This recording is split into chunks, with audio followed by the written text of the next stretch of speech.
சீமான் ஐயா எங்கள் செல்வத்தை காப்பாற்றுங்கள் என சீமானை தேடி மாடுகளை கொண்டு வந்து கோரிக்கை வைத்த விவசாயிகள். சீமான் தான் எங்கள் ஒற்றை நம்பிக்கை என மாடுகளோடு விவசாயிகள் பேசிய வீடியோ வைரலாகி வருகிறது. நான் சம்பளத்துக்கு மேட்டிக்கிட்டு இருக்கேன். இதை என்னால கட்டி காப்பாற்ற முடியாது.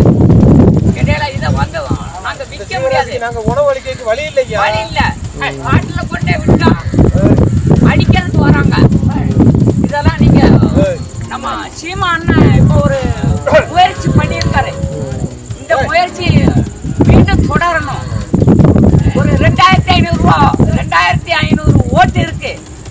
அதை சீமா அண்ணனுக்கு இந்த வட்டம் கண்டிப்பா போடுவோம். சீமா அண்ணா இதை பார்க்கணும், கண்டிப்பா முயற்சி எடுக்கணும். அந்த தலைவனை நாங்க நேரடியா பார்க்கணும். ஐயா இது மகிழ்ச்சியோட கொடுக்கணும். மதுரை மாவட்டம் வீராதனூரில் நாம் தமிழர் கட்சியின் உழவர் பாசறை சார்பில் மேய்ச்சல் நிலம் எங்கள் உரிமை என்ற பெயரில் ஆடு மாடுகளின் மாநாடு சிறப்பாக நடந்து முடிந்தது. அதில் நாம் தமிழர் கட்சியின் தலைமை ஒருங்கிணைப்பாளர் சீமான், ஆடு மாடுகள் எங்களின் செல்வங்கள், எங்கள் வாழ்க்கை, கலாச்சாரத்துடன் இணைந்து வாழும் உயிரினங்கள், காடும் காடு சார்ந்த இடங்களில் வாழ்ந்த ஆடு மாடுகள் தற்போது அதே காட்டிற்குள் நுழைய தடை விதிக்கப்படுகிறது. இந்த தடையை உடைக்க தமிழகத்தில் 12 லட்சம் ஹெக்டேர் மேய்ச்சல் நிலம் உள்ளதாக கூறுகின்றனர். அவற்றை ஆக்கிரமித்து அழித்து விட்டனர். வன விலங்குகளை பாதுகாக்க மேய்ச்சலுக்கு தடை விதிப்பதாக கூறுபவர்கள் மலைகளை குவாரிக்காக வெடிபொருட்களை கொண்டு வெடிக்க வைக்கும் போது பாதிக்காதா? மாடுகள் மேய்ந்தால் வனவிலங்குகள் பாதிக்கப்படும் என்பது பைத்தியக்காரத்தனமானது என சீமான் ஆவேசமாக பேசியிருந்தார். தமிழகத்தில் 1,38,000 கோடி ரூபாய் அளவுக்கு பாலுக்கான சந்தை மதிப்பு உள்ளது.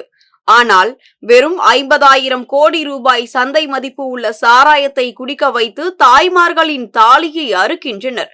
கால்நடைகளை பற்றி கவலைப்படாத கால்நடைத்துறை உள்ளது.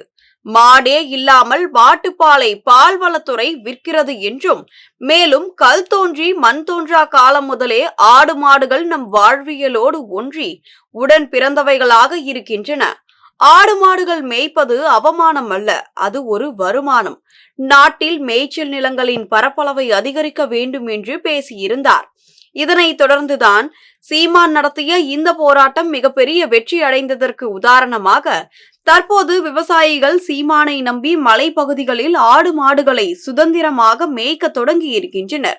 குறிப்பாக ஏற்கனவே தேனி மாவட்டத்தில் இந்த போராட்டத்திற்கு பிறகு ஆடு மாடுகள் சுதந்திரமாக மலைப்பகுதியில் மேய்ந்து கொண்டிருந்தது.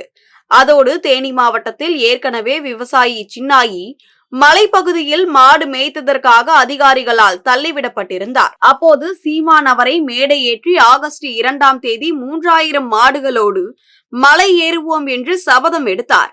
இந்நிலையில் தான் தற்போது ஆடு மாடுகளுக்கான மேய்ச்சல் நில உரிமையை பெற்றுத்தர சீமான் நம்மோடு துணை நிற்கிறார் என்ற நம்பிக்கையில் விவசாயிகள் சீமானை முன்னிறுத்தி ஆடு மாடுகளை மேய்த்து வருகின்றனர்.